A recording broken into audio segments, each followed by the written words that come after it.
12 News at 10 starts now. If you go to an Arizona Cardinals game like the one today, you spot a sea of red Bird Gang apparel, shirts, hats, and things like that.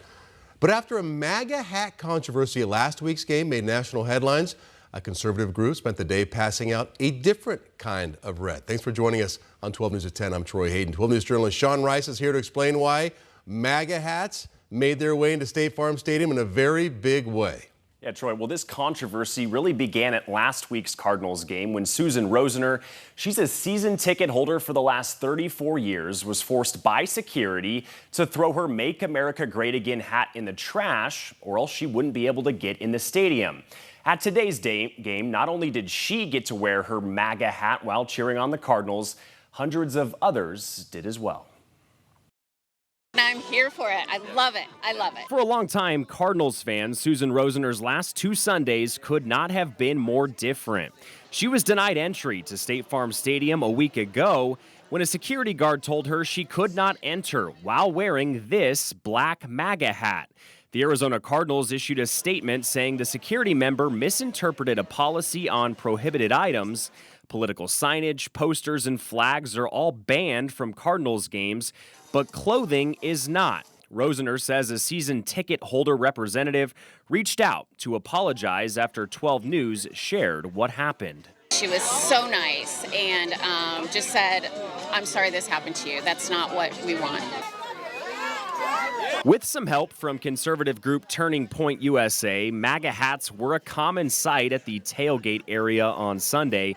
They were registering people to vote and passing out hats after hearing about Susan's story. We wanted to help share her story and get it out there and make sure that we spread awareness of this kind of thing, make sure that it's not happening again, and make sure that people know their rights and to stand up for those rights. Politics aside, Susan is grateful what happened to her is spurring a conversation around everyone's First Amendment rights to say and wear what they want in America. Be free to express yourself with whatever political stance you have.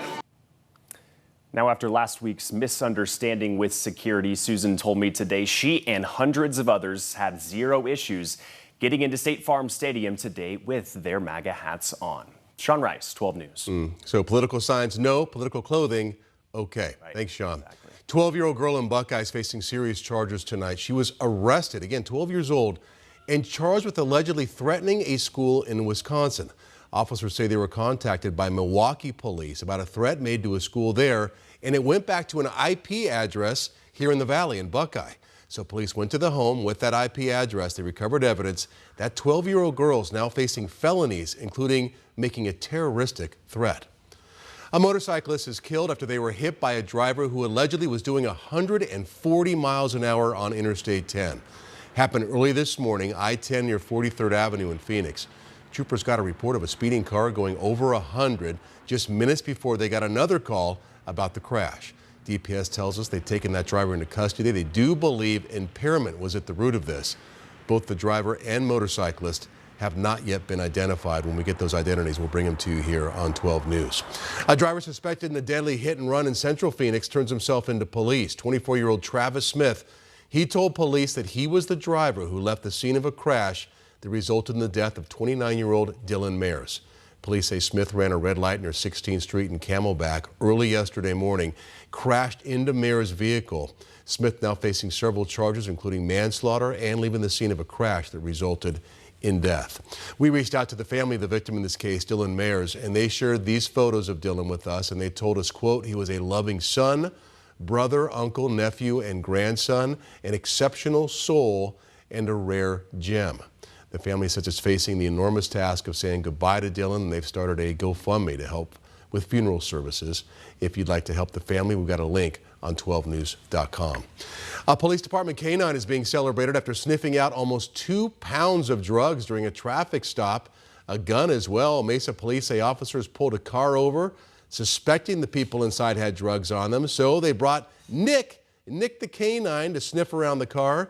And he said, yes, he thought there was something in there. So officers found more than a pound of heroin, cocaine, a gun, and cash in that search.